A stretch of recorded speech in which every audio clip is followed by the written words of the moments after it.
Hello and welcome back to another in-depth weather video. If you like this video, make sure to like, subscribe, and hit the bell so you never miss another in-depth weather video. Today we are talking about possible Hurricane Cristina in the East Pacific, the first hurricane of the year. Currently we have Tropical Depression 5E with maximum sustained winds of 35 miles an hour or 30 knots, minimum central pressure of 1,007 millibars, and moving west-northwest at 13 miles an hour.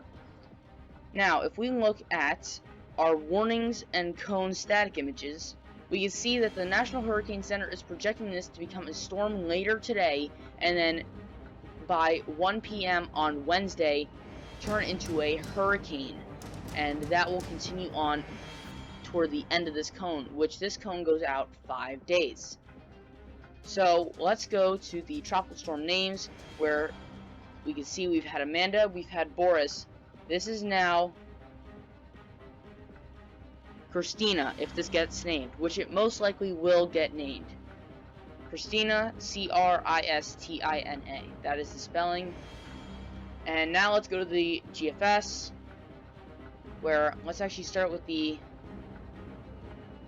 precip. We can see here's the tropical depression, tropical storm. Then you can see when those isobars get really tight, like those lines get really tight together, that means that the wind speeds are through the roof. Very, very high wind speeds around low pressure. That usually symbolizes when you have like this black cluster around the low pressure, that usually symbolizes hurricane. And we'll go into that more in a second. But you can see this gets its strongest around Friday. So Friday is when this gets its strongest. And then it starts to weaken on Sunday. So it starts to weaken on Sunday, and these times are all Eastern time. So local time, it's probably about the same, probably maybe a few hours off, depending on the time zone. I think there is 2 different time zones here. So it doesn't dissipate until about Tuesday or Wednesday. So this is a long-term storm. We're looking at it forming into a hurricane probably Thursday into Friday. And we could actually try and see, yeah, so Wednesday probably, so it'll turn into a category 2 or higher Thursday into Friday. It'll become a hurricane Wednesday. So, and we'll go into that now with the wind. So you can see, let's go to right now, to have a tropical storm you need 34 knot winds, which is that green color. We definitely have that. Now if we go to the Saffir-Simpson, to get a category 1 you need 74 mile an hour winds, which is 64 knots. 64 knots is purple, so we're looking for purple. We get purple, so that's definitely a Cat 1. And we get that purple. This is showing Thursday, so Thursday into Friday. So this might be a little bit off, because this is a model from 8 a.m. this morning. It is 5 o'clock when I'm filming this, so it's a little bit out of date. Now, to get a category 2, you need 83 knots. 83 knots is still in that purple area, but we definitely get that. And the GFS is showing, let me actually try and zoom in on this a bit, is actually showing toward that category 3 mark. So category 3 would classify this as a major hurricane. So if that happens, the title of this video would reflect that.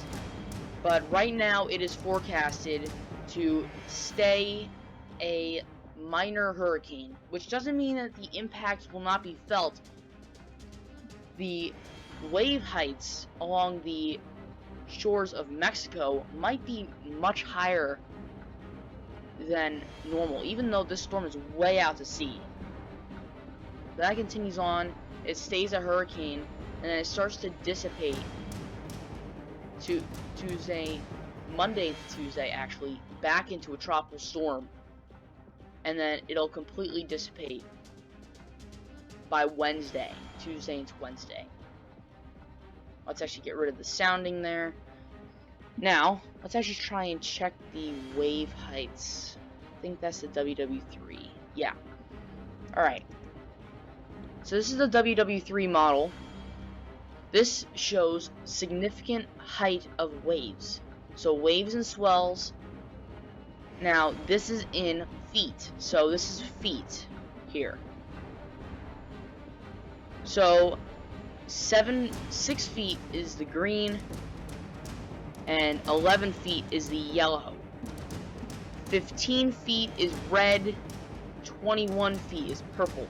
So we're just looking at the coast of Mexico. It's looking like 7-foot waves until it starts to plume out here.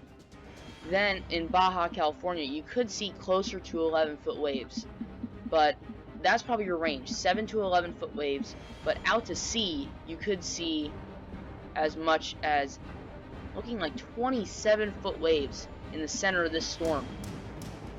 So that is what it's looking like for our wave heights and our swells. And that's all I wanted to show on this map. Let's actually go to the European model, and I'm just going to quickly go through this. We're looking at right over here. This might take a while because weather.us really doesn't process things very quickly. It always has this progress bar, but we're just using this for reference, comparing it to the GFS at this point. So you can see that it definitely forms into a hurricane on the European model as well. At least it's definitely showing that good tight circulation, and at that point Monday it's showing that it's pretty much dissipated. So that was just for reference. Now I do want to go to the Wonder map on Weather Underground, or Wonderground as they call themselves. This shows tropical depression into tropical storm, then a hurricane. This is showing that it goes up to category 2 and then dissipates in the 5-day cone. That's one thing that you don't get on the National Hurricane Center, is that category 1, category 2 differential. So there are no warnings currently, and the only threat that I see is these islands out here. So islands are the only places that could see any impacts from the storm, but especially this island right here. But when it comes to making landfall, this storm will not make landfall. So that's all I wanted to cover today. And hopefully, if you're living on any of these islands, stay safe. I think that it should stay at category 2, but if it goes category 3, it will reflect in the title of this video. If it's called Hurricane Cristina, it's category 1 or 2. Major Hurricane Cristina will be 3 and up. So that's just to let you guys know.